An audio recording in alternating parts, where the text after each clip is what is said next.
Good morning, student. Today I am going to discuss another poem of your textbook, Flamingo. The name of the poem is An Elementary School Classroom in a Slum. Elementary refers to the primary or the school for beginners, and this is a depiction by Stephen Spender of one such school of a classroom, one such classroom of a school in a slum. This poem is written by Stephen Spender. Well, I'm Ashutosh Singh, your English teacher, and I'm going to discuss the poem in detail. So please listen very carefully.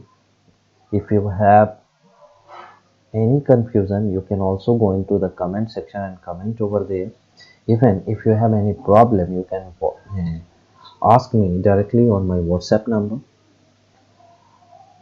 so that we should talk and then problem will be over for you. We will start beginning the poem first. But before beginning, let us know something about the poet. Stephen Spender, born in 1909 and passed away in 1995, was a poet as well as an English essayist. Spender was having keen interest in politics, and so he declared himself as a socialist and a pacifist. He has been working for the social welfare of mankind as well as for the benefits of bringing peace and helping others. He was working with full concentration on themes of social injustice and the struggle of class, which is also prevalent in our country in the form of caste system, the problem of religion. Spender was one of his generation's most celebrated poets. He is considered as one of the legendary poets of his era. He was a writer living at the intersection of literature and politics in Europe. When literature and Between the literature and politics, he was a writer. He was lying in between both literature as well as politics. Between the two world wars, he was leading from the front. His portrait of his friends, whatever he has portrayed in his write-ups about his friends like Virginia Woolf, T.S. Eliot, W.H. Auden, Yeats, and Christopher Isherwood, both of all of them have rendered the romantic world of literary genius. Spender also uses a poet's language to create an honest and tender exploration of amity and the many possibilities of love. He was basically focusing on creating a sense of love and care towards each other. First published in 1951, World Within World. Actually, it has simultaneously shocked and bedazzled the literary establishment for its frank discussion of heroes in the modern world. So this man was capable of creating masterpieces, and World Within World, an autobiographical novel written by him, was one of his best pieces.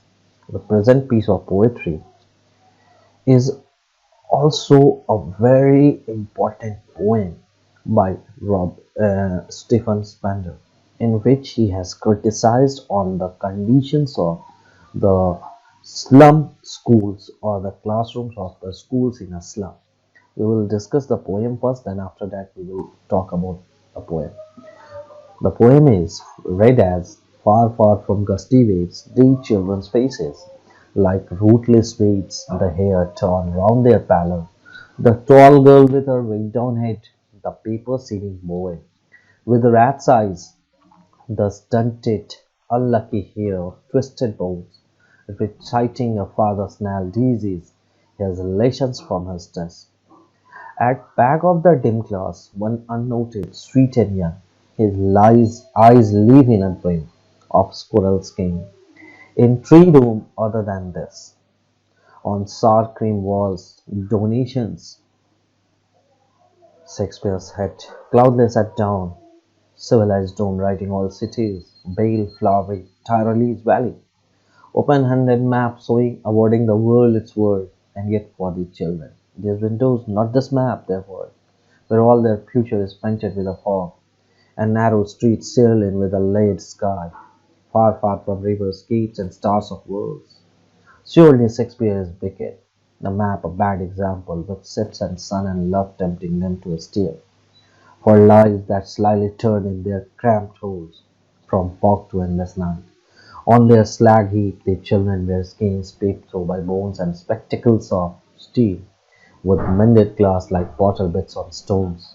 All of their time and space are foggy slums, so blot their maps with slums as big as doom. Unless governor, inspector, visitor, this map becomes their window, and these windows that shut upon their lives like catacombs, break open till they break the tongue, and show the children to green fields, and make their world run azure on gold sands, and let their tongues run naked into books the white and green leaves of an history theirs whose language is the sun. So the poet is trying to describe the poem. But before beginning with that, let us introduce the poem. The poem is written by Stephen Spender. As I have already told you, that it describes the social inequalities which are prevalent in the society. In this poem also, he describes the condition of the schools of an elementary school which is situated in a slum area. The poet wants to draw attention of readers towards these kids so that their life can be improved and they may get trained to become good citizens rather than becoming criminals. So let us discuss the poem, summarize the poem, what the poem is going to tell us about.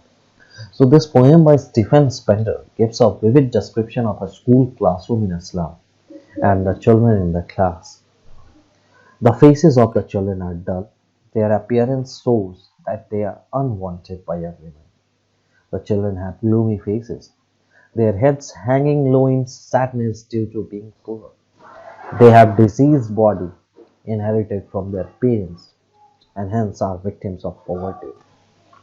They have got all sorts of disease from their parents. And suddenly, at the demand means at the end where the light is also not approaching in its and light is also not showing its presence. There is one child who is having a bright eye, which is somewhere dreaming of playing outside with squirrels. So somewhere he is different from others in this dim, dark room. The walls on these sour walls, the walls of classroom are dirty. People have donated different charts and images which have been put and decorated on those walls. One of them is a picture of the great playwright. We know him as Shakespeare. His head is bald and he is resembling the rising sun. The next poster is of Tyrolese Valley, which is full of churches and flowers which symbolizes the beautiful creations of nature. Another one is a map of the world. Now to these children, the world is not the one shown in these pictures because they do not have access to it. But it is what? It is the one they see out of their classroom window. The slack of heat, the dust, the stinking lanes which they are having. They are trapped in slums. Their future is dim and hopeless. And as their life is painted, their future is painted with a dark fog, the poet says they have a dark future as their options in life are limited. And hence they are covered with dismay. They are far away from the bright light of knowledge. Poet also says comprehending these pictures is beyond their abilities. They hate everyone, and for them, Shakespeare is a wicked man. As there is no one who loves them, they dislike everyone. Because love brings love, hatred brings hatred. The desire for love and acceptance forces them to do crime like stealing. The children are so weak, so fragile, so skinny that their clothes are like a skin and their skeleton is visible through them. Because of lack of nutrition, it is happening. They are wearing worn-looking old glasses made of steel, which are very cheap, heavy, and are uncomfortable. Their chances of fulfilling their dreams and moving out have been further reduced by building bigger slums. Now the slums are getting larger in number and hence they are suffering.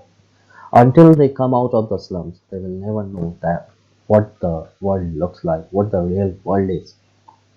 The poet also says that the government system which makes these slums is the cause for these people to live in them. But until or unless the government will take action in order to remove these slums, in order to make them proper shelter, they are, their life is painted with a dark thought. The education system is also such that it forces them to live in these slums. They are not given the right to dream beyond these slums, and hence they have been restricted to the slums. The poet also requests the authorities to allow the children to go out of their slums so that the maps on the walls of the classroom should become a reality for them. They must be taken to the green fields rather than these dim slums. The sunny, warm sand of the beaches and the bright blue sky will install a hunger for knowledge in their minds. Then they will absorb all of it. Then the children will become economically empowered. The poem ends with a powerful line. Those who make history are the ones who shine like the sun. It is very important to realize that the government authorities must take proper action, proper position. They should take the children to the green fields from these dim slums. Then the sunny warm sand on the beaches and the bright blue sky will begin a quest in them about knowledge in their minds. Then they will absorb all of it.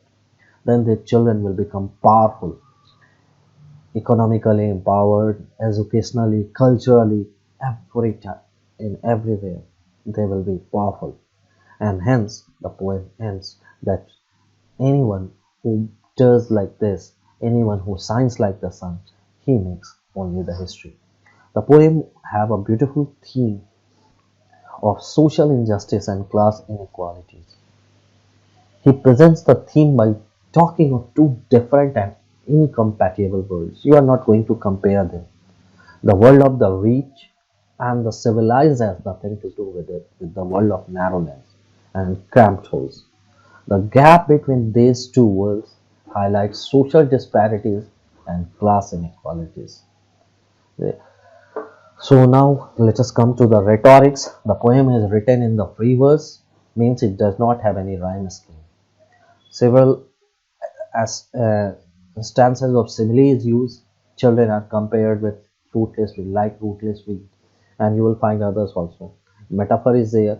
Paper seeming boy, a boy looking like a paper. A repetition, use of for to stress to on the distance. Assonance is there. Bay, flowery, Travelers Valley, you will find the vowel sound E repeated twice, many a time. Allusion is there. Shakespeare's head, Tyrolese Valley, this is there. Alliteration from frog, F is repeated. Anaphora, use of repeated words, run azure and run naked. Repetition of words in two consecutive lines are there. So there are different figures of the speeches also when you go through this poem. And after that you will have to do these exercises. The first one is you will pause your video over here, take the question from here and then solve the question in your worksheet, solve the question in your answer book, notebook, and please submit it on my WhatsApp number also. Those are the questions having answers in 30 to 40 words.